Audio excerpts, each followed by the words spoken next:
Alright, so in this next module we're going to do some more practice on paragraphs. I'm going to lead you through the editing of 2 more paragraphs where we go through and kind of bring out the logic, bring out the organization, improve the organization, and also do some sentence level editing to make things read more smoothly and to get rid of extra clutter. So as I've mentioned with earlier modules when we're doing this kind of practice, there's 2 ways you can watch the video. You can just watch it straight through and I'll kind of lead you through how I would approach each of these and edit each of these. If you want to challenge yourself even a little bit more and you've got some extra time and want to kind of test yourself, you could, after I introduce each example, shut the video off for a moment, pause the video, and try to edit it on your own. See what you come up with, and then rejoin the video and kind of compare against my edits, just to see how many of the things that we've been talking about in this class that you can pick up. Either way is fine to watch the video. So here's the first example. This was from something I was editing. And it's actually a little bit easier than the example that we edited in the last module because it's something that pretty much I think everybody can understand without too much background. It's about headache. So I'm just going to kind of read this through and then we'll talk about different, I'm going to point out some different things in this and we'll talk about how to edit it. So it says, headache is an extraordinarily common pain symptom that virtually everyone experiences at one time or another. As a pain symptom, headaches have many causes. The full range of these causes were categorized by the International Headache Society in 1988. The IHS distinguishes 2 broad groups of headache disorders, primary headache disorder and secondary headache disorders. Secondary headache disorders are a consequence of an underlying condition such as a brain tumor, a systemic infection, or head injury. In primary headache disorders, the headache disorder is the fundamental problem. It is not symptomatic of another cause. The 2 most common types of primary headache disorder are episodic tension type and migraine. Although IHS is the most broadly used recognized classification system, a brief comment on the others would be appropriate, especially if there are uses that have epidemiologic advantages. Okay, so you can kind of step back from this one and see, okay, well, what were they trying to do in this paragraph? They were trying to basically define headaches for you. There's 2 types, secondary and primary. You can see when I'm reading this out loud, you can kind of hear all the repetition in there. It's really wordy, and there's probably a lot. The purpose of this paragraph is really definitional. There's probably a lot we can cut from this paragraph. So I'm going to go through and just point out a few things to you. So one is you can do what I call a verb tally. So I've underlined all the verbs here, and I'll just point out to you that what do we have? This is a really good task in revising your own work. It's very easy to go through and circle the verbs, and that's one thing you can really pay attention to. So when you count up the verbs in this paragraph, we have 8 to be verbs. That's the is, are, was, were, be, been, am. So as I mentioned last week, to be verbs are kind of weak. You can use them sometimes, but you probably don't want to use them so much because they're boring. There's 2 to have verbs, also boring. There's a passive verb, were categorized by. And then there's 2 slightly more lively verbs, experiences and distinguishes. Still not the greatest verbs in the world, but at least a little bit more lively than the others. So you can see in terms of verbs, we're not doing great on verbs. So we're going to change that a little bit. There's a lot of wordiness I can point out to you in this paragraph. So for example, there's a lot of adverbs, extraordinarily, virtually, especially. You can get some wordiness like at one time or another, as a consequence of, not symptomatic of, fundamentals, one of those kind of empty words that we can probably edit out. So there's a lot of wordiness here that we're going to try to edit out. There's an interesting style that this author happened to have. They kind of were a little bit repetitive in a very specific way. They liked to end that one sentence with a particular term and then start the next sentence with the same term or very close to that. So for example, in the first sentence they use the term common pain symptom, and then they start the next sentence with as a pain symptom, and then they end that sentence with have many causes. They start the next sentence with the full range of these causes. They end that sentence with the International Headache Society, and they start the next one with the International Headache Society. They end the next sentence with secondary headache disorders, and then they start the following sentence with secondary headache disorders. So you can see that there's this amazing repetition here. Somehow they've wanted to end each sentence and start the next sentence with the same words. It's just obviously too much repetition. Now repetition isn't always bad, but in this case it's just repetitive. It doesn't really work. It means there's a lot we can edit out. One other thing I have to point out about this paragraph is that they've added at the end what I call a meta comment. So they're telling you about why they chose to write about what they wrote about. They're giving you this extra information about their thought process on why they chose to include certain things or not include certain things in this chapter. And usually that kind of meta comment is really not necessary. You can just go ahead and include what you're going to include and exclude what you're going to exclude from the article, from the chapter. You don't really need to give the reader all of your thought process behind that. Usually that's not very helpful to the reader. So I would just delete that whole meta comment there. All right, so the next thing we want to do is we want to take this whole paragraph, and we kind of want to just point out all the things that are going on, point out the underlying logic. And again, I'm going to make a kind of outline, a kind of idea flowchart. I usually I'm not going to write it out in such great detail, but for the purposes of teaching, this is what I'm kind of sorting out in my brain when I'm editing things like this. So I first ask myself, well, what's the main idea of this paragraph? Well, that one's pretty easy, actually. It's pretty straightforward. There are two types of headaches: primary and secondary headache disorders. That's the main idea. The author is just really definitional to tell you that there's two types of headaches, secondary and primary. And then beyond that, what is the author doing? Well, the author is defining primary headache disorders and secondary headache disorders. So those are just definitions. And then beyond that, the author goes ahead and gives you some examples of each type. So some illustrative examples of primary and secondary headache disorders. So it's really a definitional paragraph. It's not too hard to do this outline, right? But that's the underlying logic of the paragraph. And if you kind of figure out what is the main point, what's the point of the paragraph, what's the paragraph after, then you can use that to help when you're editing to get rid of anything that isn't pertinent to that main aim of the paragraph. As we're going along and reorganizing the paragraph, editing the paragraph, I'm also obviously going to do some sentence level editing. So I'll show you some sentence level editing, starting with the very first sentence of this paragraph. We can edit this a bit.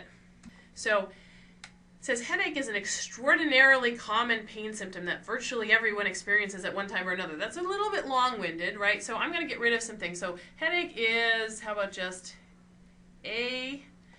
Notice that extraordinarily common is the same really as saying virtually everyone experiences it. So I don't really need to say that twice. So I could call it common, or I could delete the common and leave in the virtually everyone experiences. So you could go either way on that. But I took out the common and just said headache is a pain symptom that I changed virtually to almost. That's a little bit of a stylistic preference there. That almost everyone experiences, and I don't think we need to add that at one time or another, just that almost everyone experiences. And then we get this little repetition that I pointed out before. As a pain symptom, headaches have many causes. Well, I actually got rid of that altogether. I didn't think that sentence was particularly helpful. It's just that they're not giving anything specific about those particular causes. They also then go on to tell you that the full range of these causes were categorized. Notice the passive voice, were categorized by. The full range of these causes were categorized by the IHS. Well, you know what? I actually went through and deleted all of that because I can just go ahead and say how the IHS categorized them, and then I don't need to tell the author. Obviously, if I'm giving the categories from the IHS, the IHS must have categorized them. I'm going to get rid of the fact that they did this categories in 1988. I don't really think that's an important detail unless the author came back to me and said that was really important. So I'm going to start at the International Headache Society. And then we get to distinguishes two broad groups of headaches. I'm going to shorten that a little by just saying groups. The International Headache Society groups headache disorders, and then I'm going to say into two types based on cause: primary headache disorders and secondary headache disorders. So I'm going to get in the little extra bit that they're grouping the headache disorders, or groups headaches, I think would be slightly better, groups headaches, into two types based on cause. So that gets the idea across of the sentence that I deleted, and then we'll rope back in there. So that gets the idea that it's based on cause, the primary and secondary distinction. So we're going to edit that all together. And this is the main idea of the paragraph. Headache is a pain symptom that almost everyone experiences. The International Headache Society groups headaches into two types based on cause. So it gets that little information in there that it's a definition based on cause: primary headache disorders and secondary headache disorders. So, okay, check. I've hit the main idea of the paragraph. Now we're going to get to the next ideas of the paragraph. So the paragraph goes along and starts defining secondary and primary headache disorders for you. So I'm going to point out some things about these two sentences that we can fix a little bit. So it says secondary headache disorders are a consequence of an underlying condition. Now notice that it's kind of backwards order, right? They're saying the cause, the effect came from the cause. It's sort of backwards. They do this twice. They actually do this as well as it is not symptomatic of another cause. So it's like effect before cause. It's the illogical order. So you kind of want to, again, that goes against the logic that most people are used to thinking of. So you kind of want to change that if you can, to have cause come before effect, if possible. That's one little thing to point out. Again, we get that repetition in primary headache disorders, the headache disorder. Obviously, we don't need to repeat that twice there. We get some empty words. Is the fundamental problem. I probably can cut all of that without losing anything. And then another thing to point out here, it's just kind of interesting, the way the human brain works is I really want primary to come before secondary. Probably a lot of you feel the same way, right? You want the first thing to come before the second thing. It's just the natural ordering of things. So I want the author to define the primary headaches first in the paragraph and then the secondary headaches second. It's just the natural logical order. So I would change that around. So I looked at all of that and I changed some things around so that I put the primary headache first and secondary headache second. And so here's my edited version, kind of fixing all of these things I just pointed out to you. So in primary headache disorders, the headache itself is the main complaint. The two most common types of primary headache disorders are episodic tension type and migraine. So notice I got the primary first, now the secondary. Secondary headache disorders result from an underlying condition, such as a brain tumor, a systemic infection, or a head injury. So notice how much I was able to weed out. I rewrote a lot of that. And I've hit now all of the rest of the things that I need to hit in this paragraph. So I've defined primary and secondary headache disorders. So I've hit that, checked. And then I've given the examples of primary and secondary headache disorders. And with the secondary headache disorders, I just ran the examples right into that one sentence. They help even with the definition there. Okay, so we got the sub-supporting ideas, we got the examples. All right, so we're done. So all together, here's the edit. And you can see it's much, much shorter than what we started with. Headache is a pain symptom that almost everyone experiences. The IHS groups headaches into two types based on cause: primary headache disorder and secondary headache disorders. In primary headache disorders, the headache itself is the main complaint. The two most common types are episodic tension and migraine. Secondary headache disorders result from an underlying condition such as a brain tumor, a systemic infection, or head injury. And you can go back to the outline, make sure we hit all the main points. Sure, we hit all the main points. Good. Okay, so that one was a fairly easy one because it was just dealing with definitions. This one's slightly trickier, although still, I think, largely definitional. So let's read through this one. If you want to pause the video and try this one on your own, go for it. If you want to just follow along with me, I'll kind of lead you through my thought process. So this one says, although the methodological approaches are similar, the questions posed in classic epidemiology and clinical epidemiology are different. In classic epidemiology, epidemiologists pose a question about the etiology of a disease in a population of people. Causal associations are important to identify because if the causal factor identified can be manipulated or modified, prevention of disease is possible. On the other hand, in clinical epidemiology, clinicians pose a question about the prognosis of a disease in a population of patients. Prognosis can be regarded as a set of outcomes and their associated probabilities following the occurrence of some defining event or diagnosis that can be a symptom, sign, test result, or disease. So again, as you're reading this one out loud, as I'm reading it to you, you can hear some of the repetition, some of the kind of awkward phrasing. So there's a lot we can edit out of this one.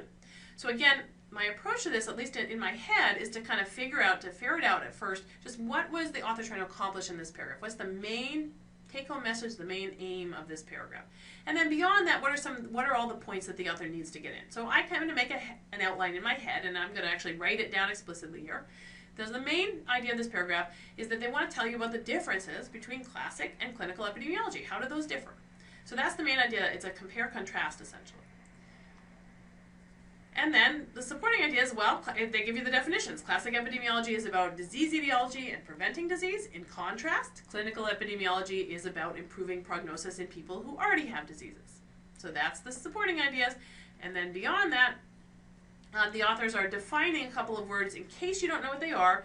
Since they've said classic epidemiology is about etiology, they need to define the word etiology. And they've said clinical epidemiology is about prognosis, so they need to tell you what prognosis is. So we need some definitions there.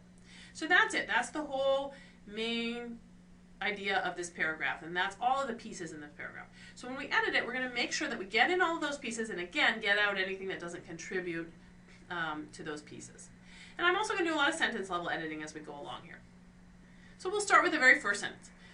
Although the methodologic approaches are similar, the questions posed in classic epidemiology and clinical epidemiology are different. So we can do a little bit to streamline this sentence a bit. So notice it's a little wordy. Although the methodological, that word methodological, again, approaches are similar, the questions posed are different. And then, are different, you can streamline that a little bit by making that differ, which is a little bit better verb than a to-be verb are.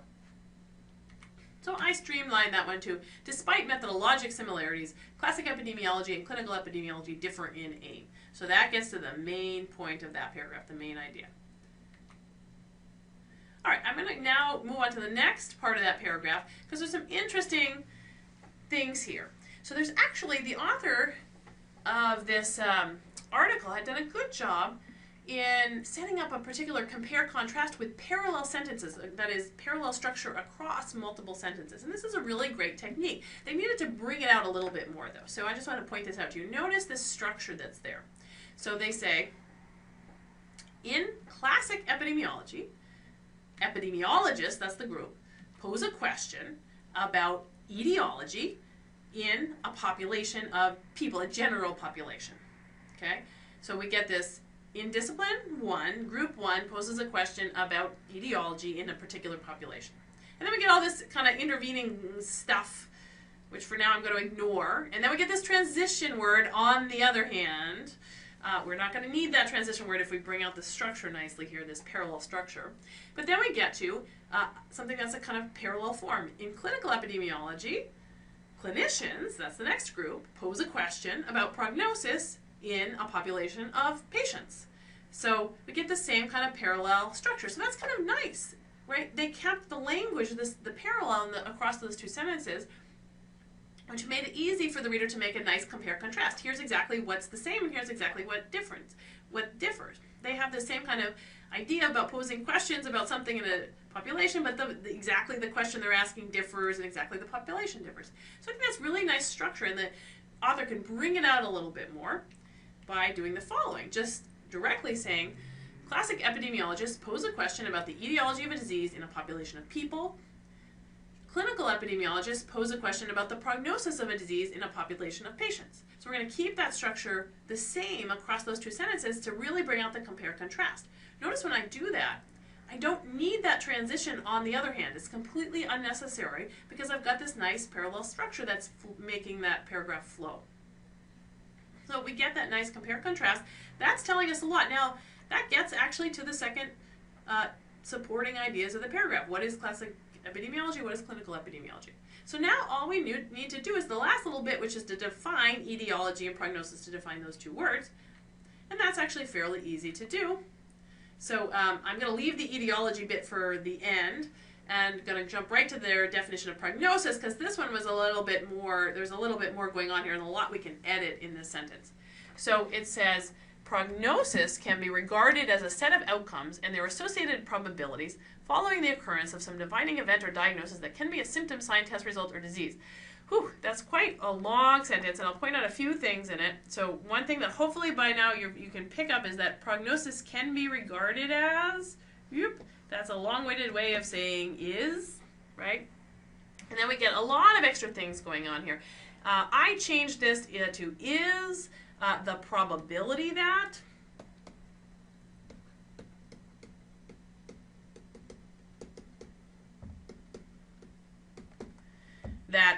And then I changed that to is the probability that an event or diagnosis will result in a particular outcome.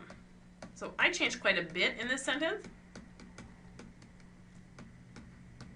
to try to improve the logic here as well as get rid of some words, will result in a particular outcome. So prognosis is the probability that a particular event or diagnosis will result in a particular outcome. I'm improving the logic here because we're kind of, it was in the wrong order before. I'm making the event or diagnosis now precede the outcome rather than the other way around. So we can edit that to prognosis of the probability that an event or diagnosis will result in a particular outcome. So we can streamline that definition quite a bit. And then that gets to the prognosis idea. And in a minute I'll add the little definition for etiology. I can do that pretty quickly. So let me pull the whole thing together. So despite methodologic similarities, Classic epidemiology and clinical epidemiology differ in aim. Classic epidemiologists pose a question about the etiology of a disease in a population of people. Notice that I stuck in the little definition of etiology with a semicolon there. Etiologic factors can be manipulated to prevent disease. Clinical epidemiologists pose a question about the prognosis of a disease in a population of patients. Notice that I still don't need any transition there. And then with a semicolon, I stick in the definition of prognosis. Prognosis is the probability that an event or diagnosis will result in a particular outcome.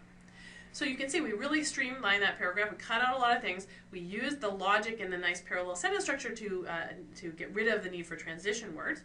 And of course you want to go after you've edited something like this and just check off in your head or compare to the outline that you've written on the paper or that you have in your head and make sure that we hit all the pieces. And indeed, we got the main idea, we defined those two things, we showed how they differed, and we made the definitions of those two words. The preceding program is copyrighted by the Board of Trustees of the Leland Stanford Junior University. Please visit us at med.stanford.edu.